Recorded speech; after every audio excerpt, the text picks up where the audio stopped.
Means we're live, a casual take with your boy Steven Pepper, here to give a take off my chest. So the Celtics beat the Lakers last night, 111, Saturday night, 111-101.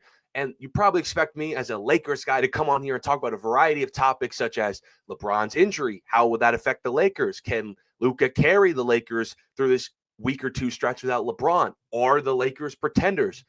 But no, I'm going to spend the next 5 minutes, bear with me, battling for Jayson Tatum because I've had enough with the talk around his name. Because to me, Tatum is the most disrespected star of my lifetime by far. Because it's getting to a point with the conversations around his name that the hate is just so forced. Like, we get it, okay? He's corny. He has no aura. Yeah, his nickname sucks. He's a clip farmer. Blah, blah, blah, blah. The grass is green. I've said this for a while about Tatum. Once you finally accept those things as true, then you can appreciate him as a player. And as a player, Tatum is top 5 in the league, and he has been for a while. A bona fide superstar. That's how I feel about Jayson Tatum. So I'm not going to sit up here and act like 40, 12, and 6 on national television for the defending champions against the Los Angeles Lakers, a marquee franchise. The number one defense in basketball for the last 2 months isn't a face of the league game because hell yeah, it was a face of the league game.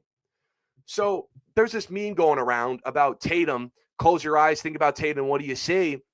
And it's like, I don't buy it because when I had my eyes open and watched the Saturday game, I saw Jayson Tatum be the best player on the same floor with LeBron freaking James and Luka Doncic. But that's not a face of the league game because he doesn't move. He doesn't move me like Michael Jordan did. He doesn't look and emulate Michael Jordan. The whole irony of the Jayson Tatum situation is for someone that we keep hammering that isn't the face of the league constantly, we sure talk about him a lot as if he was the face of the league. Now, I'm not saying that Tatum is a Jokic, Giannis tier player. I don't think so. I don't even think he's an SGA's level. But that's only like 3 or 4 guys. It really is. Once you bust out your NBA ranks list, you get down those guys. You got to take out Embiid because he never plays. When you get to like that 4 or 5 spot, that's where I think Jayson Tatum slots in. I think over a course of an 82-game season, he is better than LeBron, better than KD, better than Steph, better than Wemby, better than Ant. And his resume the last 2 or 3 years proves so. Because when I watch Tatum and I watch him, I like watching Jayson Tatum. This guy is the most versatile player I've seen since LeBron James. He is truly a Swiss Army knife. Someone where you can just open up the knife, pick whatever tool you want, the corkscrew, the knife, the scissor, what have you. He can do it all. He can score, shoot, pass, rebound, defend, IQ, win, does everything. I think he's more talented than SGA.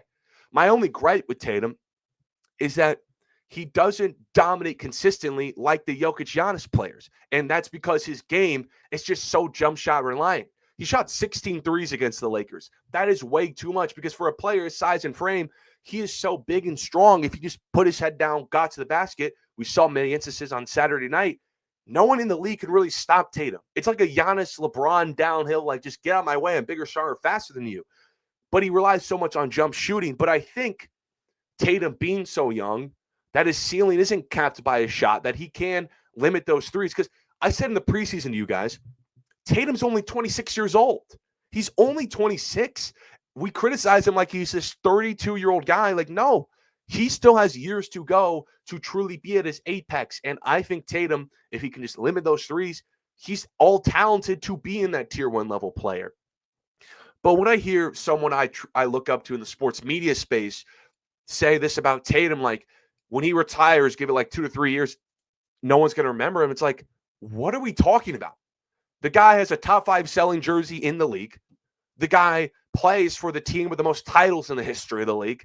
The guy is a legend for that team. He's going to have his jersey retired. The guy is 3-time All-NBA first team in a row and is going to be 4th this year. The guy is the defending freaking champ, and I think he will be again this year. I think Boston is far and away the heavy favorite in this league. They're that good of a team, led by Tatum. In a social media era, you're not going to forget about a guy with that resume. You're just not. So when I watch that Saturday game, the fact that he is 40, 12, and 6 against LeBron, against Luka, against the Lakers on national television, you can't ask for more for your star player on that night. But I didn't watch any of the sports shows this morning. I was a little busy with homework as a good old college student. So I don't know what they're talking about, but I assume they're headlining with the Lakers. And then they're going to go right into NFL free agency. I bet this Tatum performance is being buried right now on your favorite sports talk shows. But I guarantee you, if Tatum were to be stinky on Saturday night and the Lakers were to win, this will be at the top. And everyone would be like, this is why Tatum is in the face of the league. But let me tell you, 40, 12, and 6, given that matchup, given where the Celtics are, that's a face of the league game for Jayson Tatum, and I was truly impressed. And I think the discourse around him just needs to stop, and we need to truly appreciate him as a player.